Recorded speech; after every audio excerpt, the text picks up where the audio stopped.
Halo sobat, pintu teater 1 telah dibuka. Kali ini Mimin akan ngebahas sebuah film yang berjudul Mafia Mama. Film ini bercerita tentang seorang ibu beranak satu yang menghidupi keluarganya, termasuk sang suami. Wanita tersebut juga dikenal sebagai orang yang ramah dan banyak mengalah. Dia merasa dirinya lemah dan hanya mengikuti alur kehidupan. Namun, cerita menjadi berubah ketika seorang jenderal mafia kelas kakap menelponnya untuk pergi ke Italia. Dikarenakan sang kakek yang menjadi bos mafianya telah mati. Lantas karena tak ada kandidat lain, wanita tersebut pun harus merubah dirinya menjadi seorang bos mafia yang tentu memiliki banyak musuh. Penasaran dengan kelanjutan ceritanya? Oke, tanpa menunggu banyak lama, mari kita mulai intronya.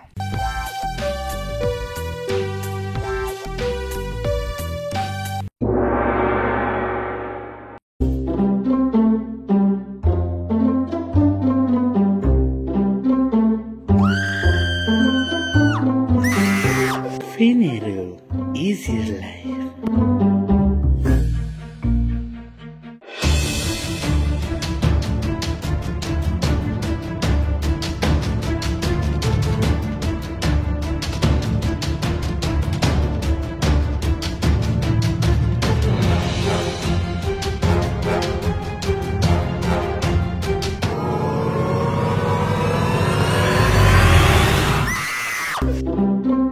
Finero Easy Life.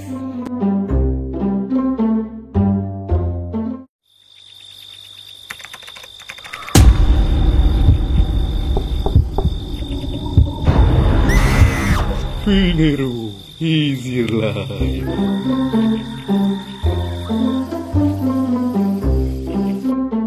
Scene diawali dengan seorang ibu rumah tangga yang polos bernama Christine. Pada suatu saat, Christine dan suaminya harus membiarkan anak mereka pergi kuliah di luar kota.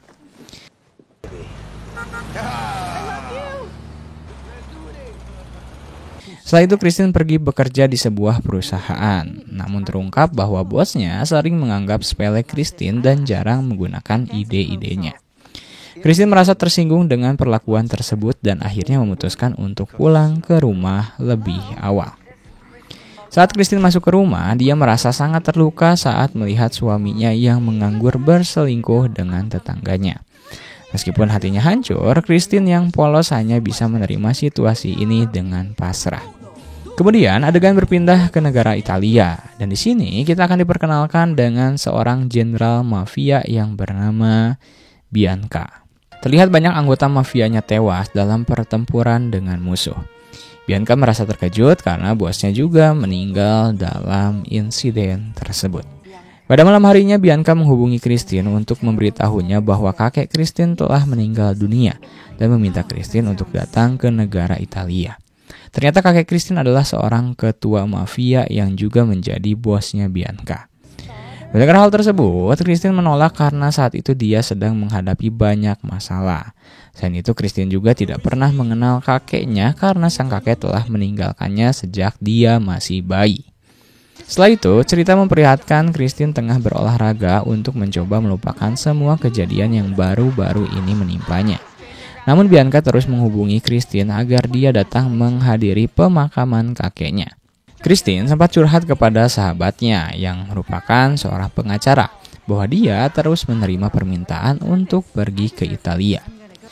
Mendengar hal tersebut, sahabat Christine menyarankan agar dia pergi ke sana agar dapat melupakan kejadian yang dialaminya saat ini. Akhirnya Christine memutuskan untuk terbang ke Italia. Saat tiba di bandara Italia, Christine tidak sengaja ditabrak oleh seorang wanita. Namun beruntungnya Christine diselamatkan oleh seorang pria tampan bernama Lorenzo. Ternyata pria tersebut adalah keponakan dari Bibi Lorenzo.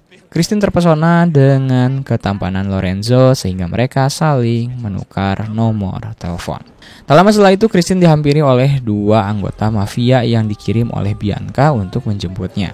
Mereka mengantar Christine langsung ke acara pemakaman kakeknya yang diadakan di sebuah gereja. Di sana Christine akhirnya bertemu dengan Bianca yang memperkenalkan seorang pria bernama Fabri sebagai saudara jauh Christine. Setelah melakukan pembacaan doa untuk sang kakek, mereka mengantarkan jenazahnya ke pemakaman. Namun di tengah perjalanan mereka tiba-tiba diserang oleh musuh. dan terjadi baku tembak. Beruntungnya Christine, Bianca, Fabri, dan beberapa anggota mafia berhasil melarikan diri dengan menggunakan mobil dan menuju markas mereka. Sampai di markas, Bianca mencoba memutar sebuah kaset wasiat yang sebelumnya direkam oleh sang kakek untuk ditunjukkan kepada Christine setelah kematiannya. Ketika kaset itu diputar, terungkap bahwa sang kakek mewariskan tahta kekuasaan mafia pada Christine. Sang kakek juga menjelaskan bahwa ia tidak pernah bertemu Christine karena takut akan keselamatan mereka yang terancam oleh musuh. Mendengar wasiat tersebut, Fabri yang merupakan saudara jauh Christine tampak marah dan kecewa karena ia sebelumnya mengira sang kakek akan memberikan tahta kepadanya. Sementara itu, Christine terkejut dengan wasiat tersebut dan tidak ingin mengambil posisi sebagai bos mafia menggantikan sang kakek. Di tengah situasi yang tegang, Bianca mencoba menenangkan Fabri dan Christine. Ia meminta mereka untuk tenang dan menerima keputusan sang kakek. Pada saat yang sama, Christine mendapatkan panggilan dari Lorenzo. Namun anak buah Bianca segera merebut ponsel Christine dan menghancurkannya, karena mereka tidak mengizinkan Christine berhubungan dengan orang asing. Situasi di markas semakin rumit dan tegang dengan perasaan campur aduk yang dirasakan oleh Christine, Fabri, dan Bianca. Mereka harus mencari cara untuk menyelesaikan konflik internal mereka dan menghadapi ancaman musuh yang menyerang. Setelah itu, Christine berencana untuk kembali ke Amerika karena ia tidak ingin meneruskan posisi sebagai bos mafia menggantikan sang kakek. Namun Bianca terus berusaha meyakinkan Christine agar tetap tinggal di sana. Bianca bahkan berjanji akan membantu Christine untuk mendekati Lorenzo. Mendengar hal tersebut, Christine akhirnya setuju untuk tetap tinggal. Selain ingin bertemu dengan Lorenzo, Christine juga teringat dengan perilaku suaminya di rumah yang selalu berselingkuh.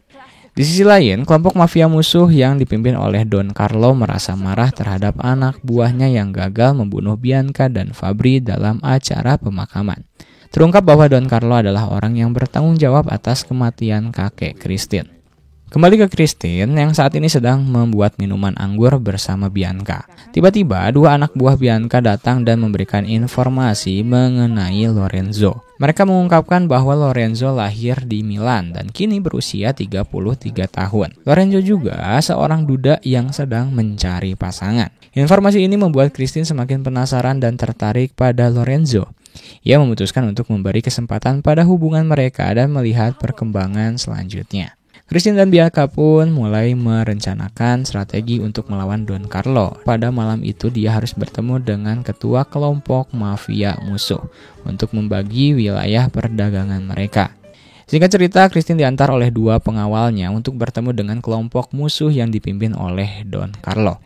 Awalnya Don Carlo menanyakan kepada dua pengawal Christine mengapa kelompok mereka dipimpin oleh seorang wanita Amerika. Salah satu pengawal menjelaskan bahwa Christine adalah cucu langsung sang kakek dan sekarang ia yang memimpin kelompok mereka.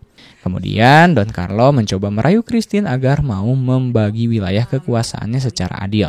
Padahal sebelumnya, kelompok Don Carlo hanya menguasai sebagian kecil wilayah. Christine yang masih naif langsung setuju dengan permintaan Don Carlo, dengan syarat kelompok mereka berdamai dengan kelompok Christine. Mendengar itu, Don Carlo tampak sangat senang, bahkan mengajak Christine untuk bercocok tanam bersamanya. Christine dan Don Carlo menyuruh para pengawal mereka untuk meninggalkan ruangan sejenak. Setelah para pengawal keluar, Christine meminta izin untuk pergi ke toilet karena ia sangat ingin buang air kecil sejak tadi. Namun saat itulah terungkap niat jahat Don Carlo untuk meracuni Christine. Karena sebenarnya Don Carlo memiliki ambisi besar untuk menguasai seluruh wilayah Italia. Tak lama kemudian Christine kembali ke ruangan dan Don Carlo memberikan minuman beracun itu kepadanya. Namun pada saat yang sama, Don Carlo menerima pesan penting dari salah seorang pengawalnya, sehingga ia harus membalas pesan tersebut. Don Carlo meninggalkan sejenak dan setelah itu kembali ke ruangan. Lalu dia dan Christine meminum minuman yang sama. Namun ketika mengetahui bahwa di dalam minuman Christine telah dicampur racun, ketika mereka bersiap untuk bercocok tanam, Don Carlo mengungkapkan bahwa Christine akan segera mati karena minumannya telah diracuni. Mendengar hal itu, Christine sangat terkejut dan tidak menyangka bahwa Don Carlo memiliki niat jahat untuk menghabisinya. Namun beberapa saat kemudian kejutan terjadi ketika ternyata yang meninggal adalah Don Carlo, bukan Christine. Hal ini terjadi karena sebelumnya Christine telah menukar minumannya dengan minuman Don Carlo ketika ia sibuk membalas pesan. Christine dengan sengaja melakukan pertukaran tersebut karena minuman di gelasnya terlalu penuh, sementara ia tidak menyukai minuman yang terlalu manis. Di balik itu, para pengawal yang mendengar teriakan Christine segera terlibat pertempuran dengan para pengawal Don Carlo. Lama kemudian, 2 pengawal Christine masuk ke dalam ruangan, menandakan bahwa para pengawal Don Carlo telah berhasil dihancurkan. Setelah kejadian itu, Bianca merasa senang dan terkejut mengetahui bahwa Christine yang terlihat lugu mampu mengeliminasi ketua mafia musuh. Sementara itu, Christine sendiri merasa kaget karena ini adalah kali pertama baginya menghabisi seseorang. Keesokan harinya, kelompok mafia musuh mengetahui bahwa pimpinan mereka telah tewas oleh tangan Christine. Sekarang, kepemimpinan kelompok tersebut diambil alih oleh adik Don Carlo yang bernama Mamone. Mamone merasa marah dan ingin membalas dendam atas kematian sang kakak, sehingga ia segera memerintahkan anak buah terbaiknya untuk menghabisi Christine. Anak buah tersebut diketahui telah membunuh 50 orang mafia sendirian sebelumnya. Namun, Fabri mengusulkan agar Christine memerintahkan seluruh anak buah kelompok mereka untuk melawan kelompok Don Carlo. Fabri berpendapat bahwa jika tidak melawan, kelompok Don Carlo akan lebih dulu menghancurkan mereka. Namun, sayangnya Christine menolak dengan tegas permintaan Fabri. Setelah mengetahui bisnis yang sebenarnya dijalankan oleh kelompok mafianya, Christine merasa semakin pusing. Meskipun bisnis anggur adalah satu-satunya bisnis yang legal, namun pemasukan terbesar kelompok mereka berasal dari kegiatan ilegal seperti penjualan senjata, narkoboy, dan perjudian. Christine kemudian mengingat janji Bianca untuk mempertemukannya dengan Lorenzo, pria yang mereka temui di bandara. Lorenzo sedikit terkejut melihat Christine datang ke rumahnya bersama 2 pengawal. Mereka berdua duduk bersama, minum dan makan sambil saling berbicara. Meskipun Christine lebih tua daripada Lorenzo, namun mereka terlihat saling tertarik satu sama lain. Bibi Lorenzo juga terlihat senang dengan kehadiran 2 pengawal Christine. Setelah menghabiskan sehari di rumah Lorenzo, Christine akhirnya kembali ke markas kelompoknya. Dalam markas, salah satu pengawal Christine menerima kabar bahwa ibunya sedang sakit dan berada di rumah sakit. Christine mendengar berita tersebut dan memutuskan untuk mengizinkan pengawal tersebut pulang, sambil memerintahkan pengawal lainnya untuk menemaninya ke rumah sakit. Setelah itu, Christine memasuki ruangan dan segera membuka laptopnya karena dia memiliki pertemuan yang harus diikuti melalui Zoom. Ternyata hingga saat ini Christine masih terikat dengan pekerjaannya di perusahaan di Amerika. Selama pertemuan berlangsung, Christine mencoba memberikan beberapa ide inovatif untuk perusahaan tersebut. Saat bosnya sedang sibuk berbicara dengan orang lain, tiba-tiba Christine dihadang oleh anak buah terbaik Mamone yang dikirim untuk membalas dendam atas kematian Don Carlo. Sebelum menghabisi Christine, anak buah tersebut berniat untuk mencoba merayu Christine. Namun, Christine yang ketakutan dan panik mencoba melawan dengan menggunakan sepatu hak lancip yang ada pada kakinya. Sementara itu, di kantor bos Christine, sang bos masih asyik berbincang dengan orang lain tanpa menyadari apa yang telah terjadi sebelumnya. Setelah Christine berhasil mengalahkan anak buah Mamone, mereka berbalik ke arah Christine.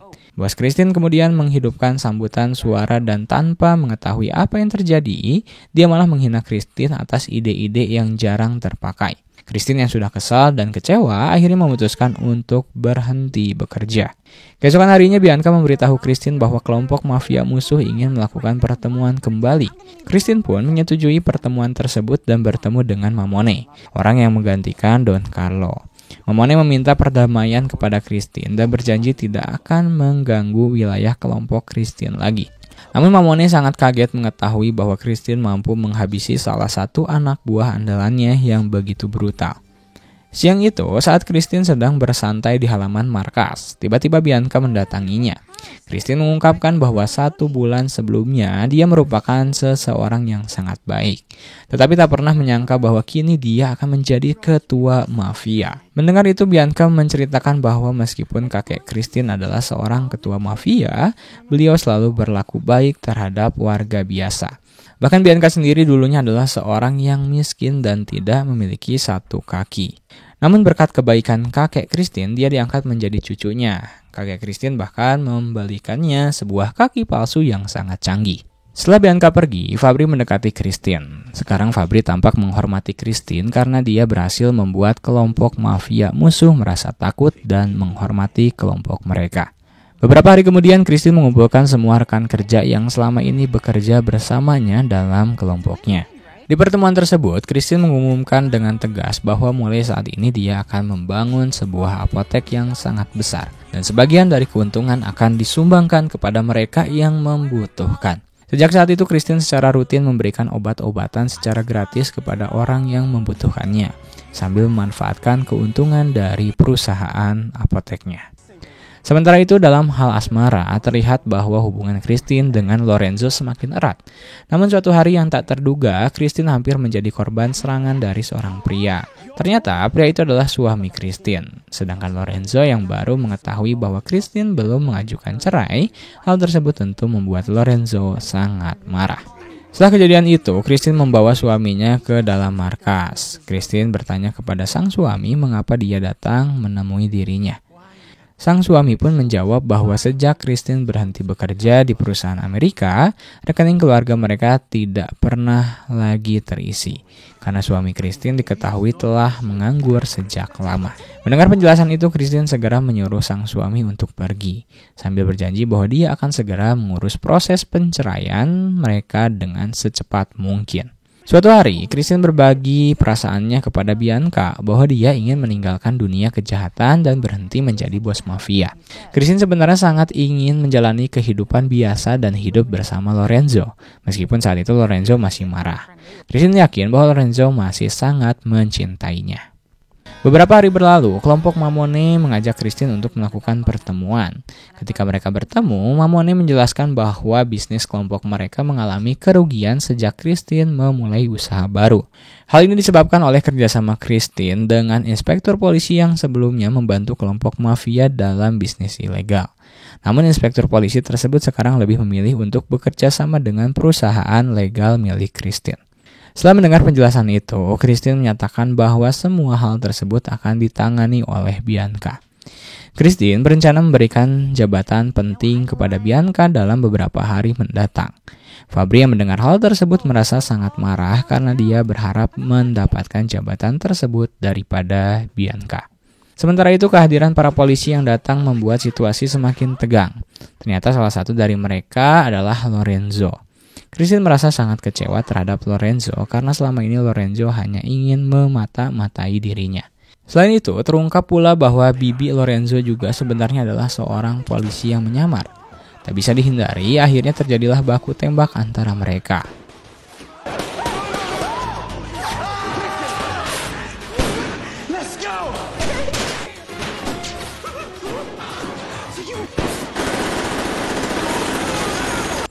Setelah situasi mereda, akhirnya Christine harus ditangkap oleh Lorenzo dan akan segera menghadapi persidangan.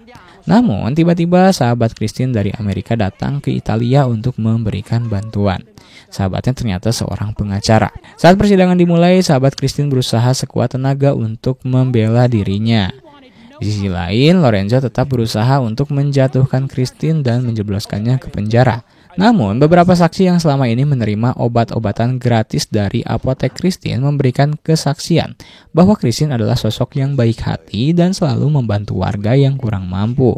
Pada akhirnya, hakim memutuskan untuk membebaskan Christine karena tidak ada bukti yang meyakinkan bahwa dia bersalah. Saat Christine hendak meninggalkan ruang sidang, Lorenzo mencoba merayu Christine lagi dengan maksud memata-matainya sekali lagi. Christine yang sudah kesal dan tidak lagi percaya mengabaikan Lorenzo dengan tegas. Setelah Christine pulang ke markas, dia menemukan salah satu pengawalnya terluka parah. Christine menerima pesan yang menginformasikan bahwa Bianca telah meninggal dunia. Sementara dia sendiri mencoba mencari keberadaan Bianca. Ketika sedang mencari Bianca, Christine terkejut melihat Fabri yang sedang menculik suami dan anak-anaknya yang sebelumnya sedang kuliah. Ternyata yang sebenarnya telah menghabisi Bianca adalah Fabri. Bahkan dia melukai salah satu pengawalnya sebelumnya. Fabri melakukan hal tersebut karena ambisinya ingin menjadi bos mafia. Ketika Fabri hendak menembak anak Christine, tiba-tiba Christine menyerang Fabri dengan kejam, sehingga situasinya berbalik dan Fabri kini yang terpojok. Tidak lama setelah itu Bianca tiba di lokasi untuk memberikan bantuan kepada Christine. Fabri sangat terkejut melihat Bianca karena sebelumnya ia menembak arteri di kaki Bianca. Tetapi Bianca mengungkapkan bahwa yang ditembak oleh Fabri hanyalah kaki palsu. Ternyata Fabri tidak menyadari bahwa salah satu kaki Bianca adalah prostetik. Dan pertempuran pun pecah kembali. Pada suatu kesempatan, Fabri berhasil mengepung Christine. Namun Christine juga tidaklah bodoh. Dia segera melakukan serangan balik yang membuat Fabri terjatuh dan hampir terjatuh ke dalam mesin penggiling anggur. Melihat ini, Christine yang memiliki hati nurani mencoba menyelamatkan Fabri. Ia memohon kepada Fabri untuk mengakui bahwa Christine adalah bos mafianya. Namun Fabri menolak mengakui Christine sebagai bosnya. Fabri bahkan mencoba menarik Christine agar mereka berdua jatuh ke dalam mesin penggiling. Namun Christine tahu apa yang harus dilakukan. Ia membalas dengan melemparkan Fabri ke dalam mesin penggiling tersebut. Di akhir film, Christine dan yang lainnya terlihat berkumpul. Christine memberitahu anaknya bahwa dia dan ayah tirinya akan bercerai. Anak tersebut tampak biasa saja karena sejak dulu dia tidak menyukai ayah tirinya. Tidak hanya itu, Christine juga memutuskan untuk tetap menjadi bos mafia. Para pejabat terlihat menghormatinya dengan rasa takut yang besar. Dan film pun tamat.